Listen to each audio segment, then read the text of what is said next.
Steph mentioned that it was kind of baby steps and getting back and making sure you don't lose what you've worked on this season. Angel Reese recently suggested that WNBA players could consider going on strike over salary and benefits. On the surface, that might sound like a routine labor discussion. But the moment those words left her mouth, the conversation exploded across the sports world. Because almost immediately, Patrick Bet-David stepped in and said something that cut straight through the noise. And when he said it, it didn't sound like a debate. It sounded like a verdict. At the same time all of this was unfolding, Caitlin Clark was sitting calmly at a television desk during a national broadcast. No threats. No dramatic warnings. No talk of sitting out seasons. Just quiet confidence as she spoke about the upcoming season and the future of the league. Two completely different tones. On one side, there was talk of strikes and pressure tactics. On the other, there was composure and focus. And fans immediately noticed the contrast. Meanwhile, Angel Reese had been discussing the possibility of sitting out a season during a live stream. The conversation sounded casual, almost offhand, like it was just another topic floating through the discussion. But that single idea hit a nerve with fans. Because for many people watching, it raised a difficult question. Who actually built the momentum the WNBA is experiencing right now? That's when Patrick Bet-David stepped in and said something that immediately went viral. He argued that players threatening to walk away from the league should remember something important. You cannot threaten to walk away from something you didn't build. It was blunt. It was direct. And it spread across social media almost instantly. Patrick Bet-David isn't a traditional sports analyst. He doesn't rely on press credentials or locker room access. His platform was built on blunt commentary and business analysis, not careful media diplomacy. And because of that, he speaks differently than many sports commentators.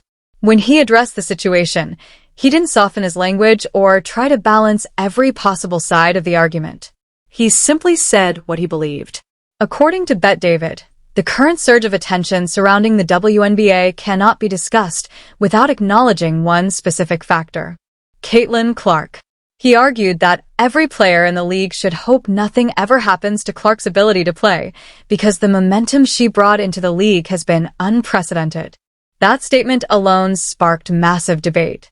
But the numbers behind the argument made the conversation even louder. Before Caitlin Clark arrived in the WNBA, the league was stable but relatively quiet. Average attendance hovered around roughly 6,000 fans per game. Games were broadcast, but they rarely dominated national sports conversations. Then Clark entered the league. Within a single year, attendance across the WNBA jumped dramatically. Arenas that rarely sold out suddenly had packed crowds. Games that once drew modest television audiences began pulling millions of viewers. Merchandise sales exploded. In fact, reports showed a massive surge in merchandise demand compared with the previous season. Jerseys, apparel, and fan gear connected to the league began selling at levels that few had predicted. Television ratings followed the same pattern. Games featuring Clark began pulling viewership numbers that dwarfed previous WNBA broadcasts. The All-Star Game drew millions of viewers, numbers that forced networks and sponsors to look at the league in a completely new way. For the first time in years, the WNBA was being discussed not just as a sports league, but as a rapidly growing sports business. And that shift changed everything. Corporate sponsors began paying attention. Media coverage expanded. New audiences started watching games for the first time. Even people who had never followed women's basketball suddenly found themselves tuning in. From a business perspective, that kind of transformation almost never happens in a single season. Yet, that's exactly what happened. And this is the point that Patrick Bet-David kept emphasizing. The surge wasn't slow. It wasn't gradual. It was explosive. When television networks see numbers like that, they start writing bigger checks. When sponsors see audiences growing that fast, they rush to secure partnerships. And when investors see a sports property suddenly gaining momentum, expansion becomes a real possibility. The WNBA began discussing new teams, new markets, and long-term growth strategies.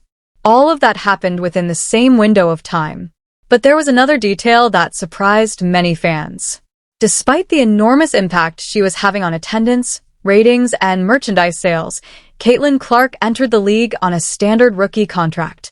In other words, she was earning a salary structured for first-year players while generating the kind of business impact that leagues normally see from established superstars. Yet she rarely complained publicly about the situation.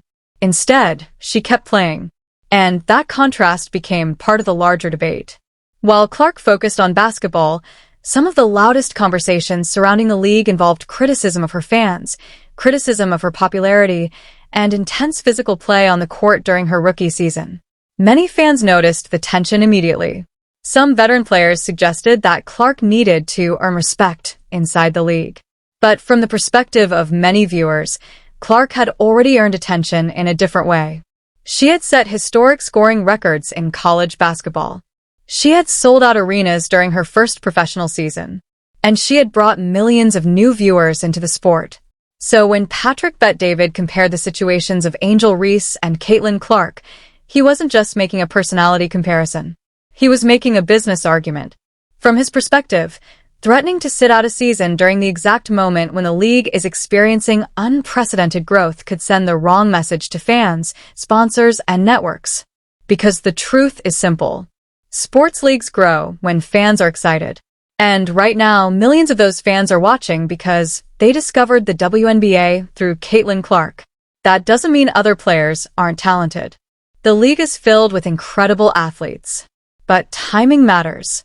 Momentum matters. And when a league is finally breaking through into mainstream sports conversation, every public statement carries extra weight. Which brings us back to the moment that started this entire debate. Angel Reese casually mentioning the idea of sitting out a season. For some fans, it sounded like leverage in a negotiation. For others, it sounded like a risk at the exact moment when the league's spotlight has never been brighter. Patrick Bet-David simply gave voice to the question that many fans were already asking. If the league is finally growing at an incredible pace, is this really the moment to threaten walking away from it? And that question still hasn't been fully answered. But one thing is certain. The conversation around the WNBA has never been louder, and the spotlight on every player in the league has never been brighter. The impact of Caitlin Clark didn't just show up in statistics. It showed up in real life, inside arenas across the country. Road games that used to attract a few thousand fans suddenly turned into sold-out events. Entire sections of arenas filled with people wearing Clark jerseys. Fans who had never watched a WNBA game before were suddenly learning player names, downloading the WNBA app, and buying League Pass subscriptions just to follow the season. These weren't fans showing up to disrespect the league's history. They were fans who had finally discovered the league. And the door that introduced them to it was Caitlin Clark. But something strange happened next. Instead of welcoming this wave of new attention, some veteran voices inside the league began pushing back. Instead of celebrating the new fans, some comments suggested those fans didn't really belong. That they didn't understand the history of the WNBA. That they hadn't earned their place as supporters. And that reaction confused a lot of people. Because for years the conversation around the WNBA had been about one thing, needing more attention, more viewers, and more investment. Suddenly that attention had finally arrived. Yet some of the very people who had asked for it seemed uncomfortable with where it came from. That kind of reaction can be dangerous for a growing league. You can't spend years asking for more fans and then start questioning those fans when they finally show up. That isn't how audiences grow. That's how they disappear. The league had been averaging around 6,000 fans per game. Then a surge of new viewers arrived, eager to support the sport. Yet instead of universal excitement, the reaction from certain voices inside the league was skepticism toward the very people filling the seats. And the pattern didn't stop there. Off the court, the conversation continued through interviews, social media posts, and public comments. The tone in some places suggested that Clark's popularity was something to be controlled rather than embraced. The message seemed clear. Clark still had to earn her place. But the situation was unusual.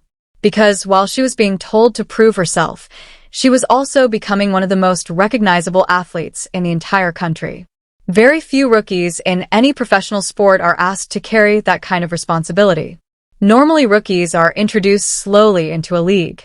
Clark was asked to do something very different, She was expected to prove herself to veteran players while simultaneously bringing millions of viewers into the league and filling arenas that had been half empty for years. That's a level of pressure that almost no rookie in professional sports has ever faced. The fans noticed it too. The same fans who were told they didn't understand the league's history didn't forget those comments. And the internet has a long memory. Now those same fans are the ones buying tickets, subscribing to broadcasts, and purchasing merchandise that fuels the league's growing revenue. The money they spend is the very leverage players are now using during negotiations. And those fans know exactly where their interest in the league started. This is exactly the frustration that Patrick Bet-David tapped into when he spoke about the situation. His argument wasn't just about salary negotiations. It was about the larger timeline leading up to this moment. Fans had watched 2 seasons of tension surrounding Clark's arrival. They had seen the criticism, the physical play on the court, and the constant discussions about whether she deserved the attention she was receiving. Then suddenly the same success she brought to the league was being used as leverage in labor negotiations. That contradiction made people angry. Not just frustrated. Genuinely angry. And at the center of that discussion was Angel Reese, whose live stream comments brought the entire debate into the spotlight. Reese had spoken openly about her financial situation, explaining that her WNBA salary, around $74,000, was not enough to cover her expenses. That part of the conversation made sense. WNBA salaries have long been a subject of debate, and many players have argued that the compensation structure needs to evolve as the league grows. But the moment that changed everything came during a live stream. Reese casually mentioned the possibility of sitting out the 2026 season. It wasn't framed as a desperate last resort. It sounded more like a negotiating strategy, a piece of leverage that could be used if players didn't receive the deal they wanted. And that tone immediately triggered backlash. Not because players shouldn't advocate for better pay. Every professional athlete has the right to negotiate for fair compensation. The problem was how the idea was presented. To many fans, it sounded like a power move being claimed at a moment when the leverage itself came from someone else's impact on the league. Because the surge in attendance, the television ratings, the sponsorship deals, and the massive new attention surrounding the WNBA all pointed back to one catalyst: Caitlin Clark. And on the very same day Reese was discussing the possibility of sitting out a season, Clark was appearing on national television discussing the future of the league. Her message was simple, calm, professional, forward-looking. She said she expected a deal to get done and emphasized that the players were in this position because of the product they put on the floor. No threats. No ultimatums. Just confidence. The contrast between those two moments was impossible to ignore. Fans saw it. Sponsors saw it. Network executives saw it. One moment projected stability. The other suggested uncertainty. And in professional sports, perception matters almost as much as reality. Behind the scenes, negotiations between the league and the Players Association were already becoming complicated. After one major bargaining session between WNBA ownership and the Players Union, a public narrative quickly spread suggesting that league owners had arrived at the meeting without any serious proposal. But when details of the meeting eventually surfaced, the picture looked very different. Reports indicated that the league had presented a proposal involving a dramatically higher salary cap, potentially reaching several $1 million per team in the early years of a new agreement. Individual maximum salaries could rise dramatically as well, potentially approaching 7-figure contracts within the next decade. Expanded benefits and additional protections for players were also reportedly included. In other words, there had been a real proposal on the table. That revelation complicated the public narrative surrounding the negotiations. It also created another controversy when reports emerged that some members of the Players Association leadership had not attended the meeting in person. At the same time, questions began circulating about potential conflicts of interest within the leadership of the Players Union. Some players involved in negotiations were also connected to new off-season basketball ventures that rely on players seeking additional income outside the WNBA schedule. That raised uncomfortable questions for many observers. If WNBA salaries increased dramatically, the need for alternative off-season leagues could decrease. And that creates complicated incentives for people who are both union leaders and entrepreneurs in competing basketball projects.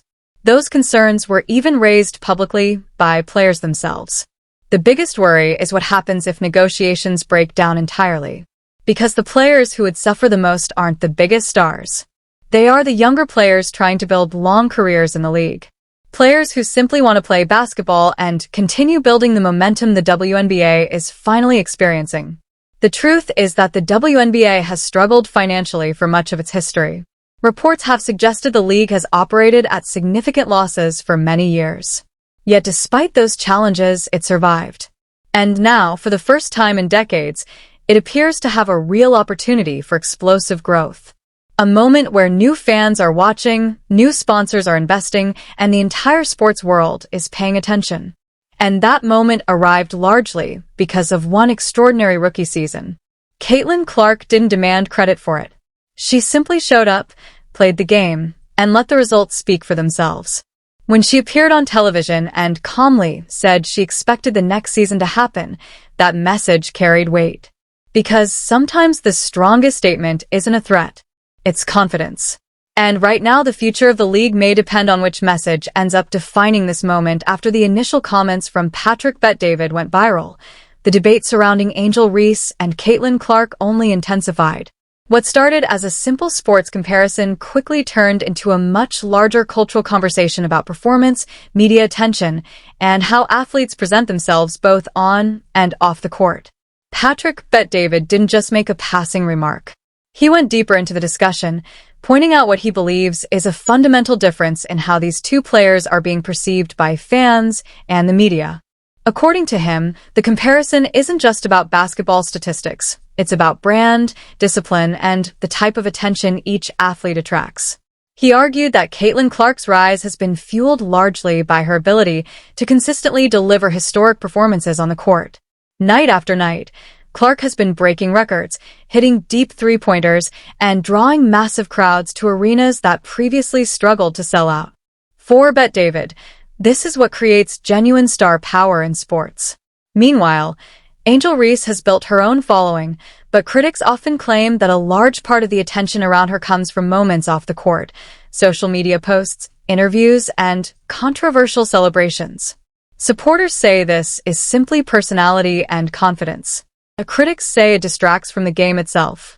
That contrast is exactly what Patrick Bet-David highlighted.